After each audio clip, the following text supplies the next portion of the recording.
Oi pessoal, e aí, como vocês estão?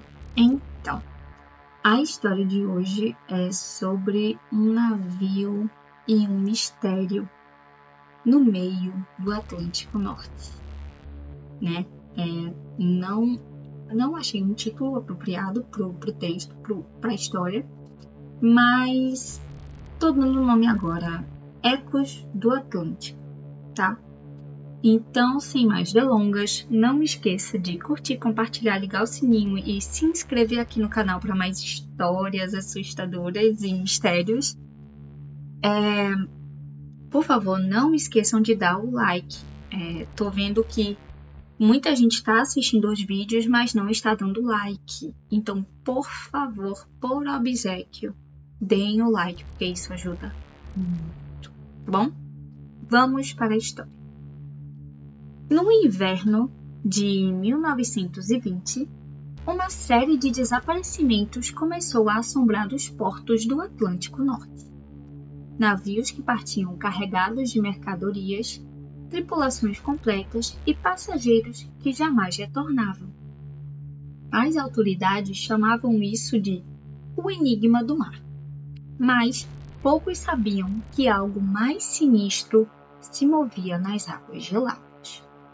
O primeiro relato surgiu em março, quando o cargueiro Stella Maris saiu do porto de Liverpool e 5 dias depois, pescadores avistavam sua silhueta no nevoeiro. Mas o rio estava vazio. Nenhum sinal de luta, nenhuma evidência de tempestade, apenas o rangido metálico do casco e as bandeiras tremulando ao vento.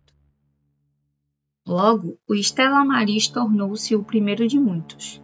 Em abril, o navio Eleanor Grace, que transportava carvão e grãos, desapareceu a caminho da Noruega. Testemunhas afirmaram ver suas luzes piscando à distância, mas quando se aproximavam, o navio sumia, como se fosse engolido pelo próprio mar. O único navio assim grandão que eu conheço que foi engolido pelo mar foi o Titanic. Vamos lá. Era o início de uma maldição que ninguém conhecia, que ninguém conseguia explicar. Cada navio fantasma parecia carregar uma marca, uma presença invisível que impedia qualquer aproximação. Algumas embarcações sumiam por completo, enquanto outras reapareciam em portos abandonados como se o tempo não tivesse passado.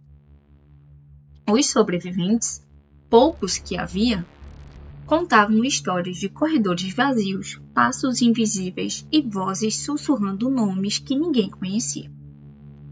Tripulantes relatavam sentir mãos geladas segurando seu ombro e a sensação de serem observados constantemente.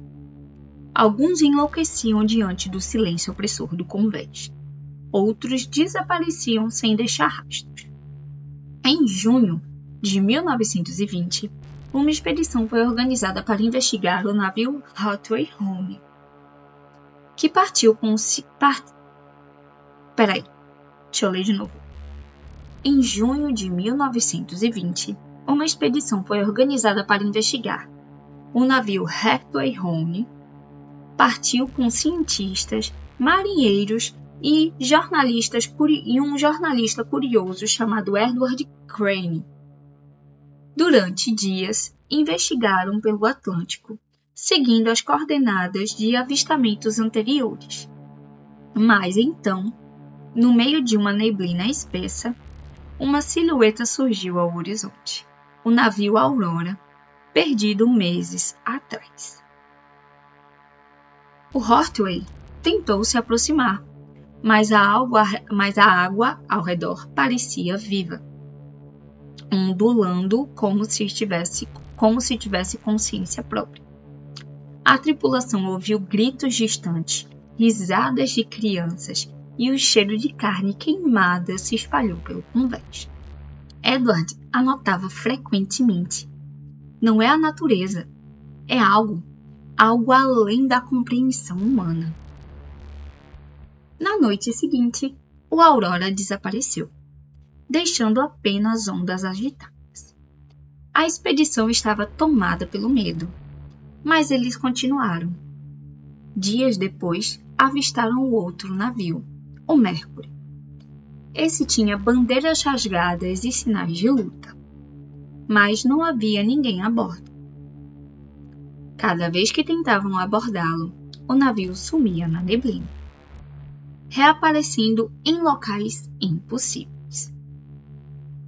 As histórias se multiplicavam. Marinheiros descreviam navios que apareciam e desapareciam ao sabor da maré sobrenatural. O rumor de uma maldição começou a circular.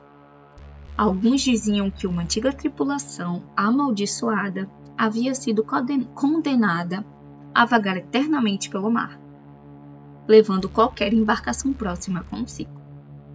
Outros afirmavam que o próprio oceano era a prisão de almas inquietas e que o ano de 1920 marcara o despertar dessa presença.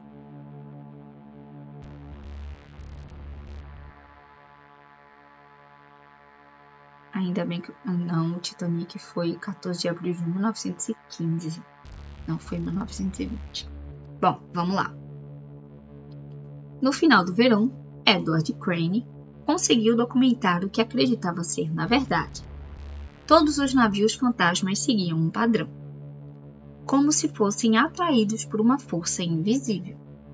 Eles surgiam em locais de naufrágios antigos, repetindo tragédias do passado e transportando a energia daqueles que haviam morrido injustamente no mar. E a maldição se espalhava como um véu de névoa morta sobre o Atlântico. O terror culminou em outubro, quando o próprio navio em que o Edward estava, o Hortway, foi engolido pela neblina e desaparecendo para sempre. Edward Crane foi o único sobrevivente.